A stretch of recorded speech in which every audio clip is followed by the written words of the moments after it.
మనమందరం జీవితాంతం ఆరోగ్యంగా ఉండాలని కోరుకుంటున్నాము. దీనికోసం మనం ప్రతిరోజూ ధ్యానం, యోగా, వ్యాయామం వంటి అనేక రకాల శారీరక శ్రమకు సంబంధించిన కార్యక్రమాలు చేస్తుంటారు. ఇది కాకుండా ఆరోగ్యకరమైన ఆహారాన్ని కూడా తప్పనిసరిగా తీసుకోవాలి. ఇందుకోసం ఇంట్లోనే ఆరోగ్యకరమైన ఆహారాన్నే వండుకుని తింటాం. కానీ మనం పట్టించుకోని విషయానికి ఏమిటంటే వంటకు ఉపయోగించే పాత్రలు. అవును, మనం వాడుతున్న పాత్రలు సరైనవో కాదో తెలుసుకోవాలి. చాలా మంది భారతీయుల ఇళ్లలో అల్యూమినియం పాత్రలలో ఆహారాన్ని వండుతారు. కానీ అల్యూమినియం పాత్రల్లో ఆహారాన్ని వండటం ఆరోగ్యానికి మంచిది కాదని మీకు తెలుసా? ఇప్పటి వరకు మీకు తెలియకపోతే అల్యూమినియం పాత్రలలో వండటం వల్ల కలిగే ఆరోగ్య సమస్యల గురించి ఇక్కడ తెలుసుకుందాం. అల్యూమినియం పాత్రలలో ఆహారాన్ని ఎందుకు వండకూడదు?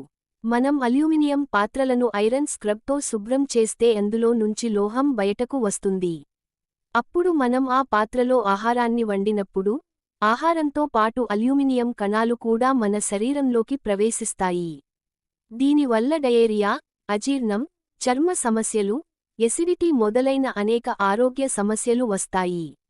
అల్యూమినియం పాత్రలలో వంట చేయడం వల్ల కలిగే నష్టాలు. మెదడుపై ప్రభావం. అల్యూమినియం పాత్రల్లో నిరంతరం వండడం, తినడం వల్ల మెదడుపై చెడు ప్రభావం పడుతుంది. అంతిమంగా ఇది మెదడు వ్యాధులు, జ్ఞాపకశక్తి కోల్పోవడం వంటి సమస్యలకు దారితీస్తుంది. నాడీ వ్యవస్థపై ప్రభావం.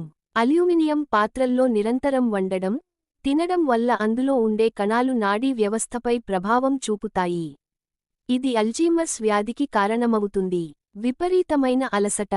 నిరంతరం అల్యూమినియం పాత్రలలో వండటం, తినడం వలన అకస్మాత్తుగా విపరీతమైన అలసట వస్తుంది. మూత్రపిండాలపై ప్రభావం. అల్యూమినియం పాత్రలను ఎక్కువగా వాడటం వల్ల పెద్దపేగుపై ప్రభావం పడటమే కాకుండా కిడ్నీలపైనా ప్రభావం చూపుతుంది. క్యాన్సర్ ముప్పు.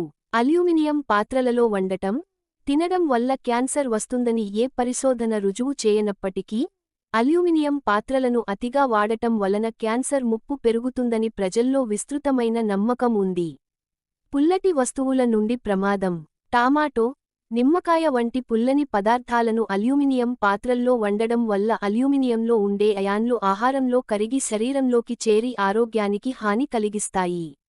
ఈ వీడియో మీకు నచ్చినట్లయితే లైక్ చేసి షేర్ చేసి సబ్స్క్రైబ్ చేసుకోగలరు. జై శ్రీరామ్.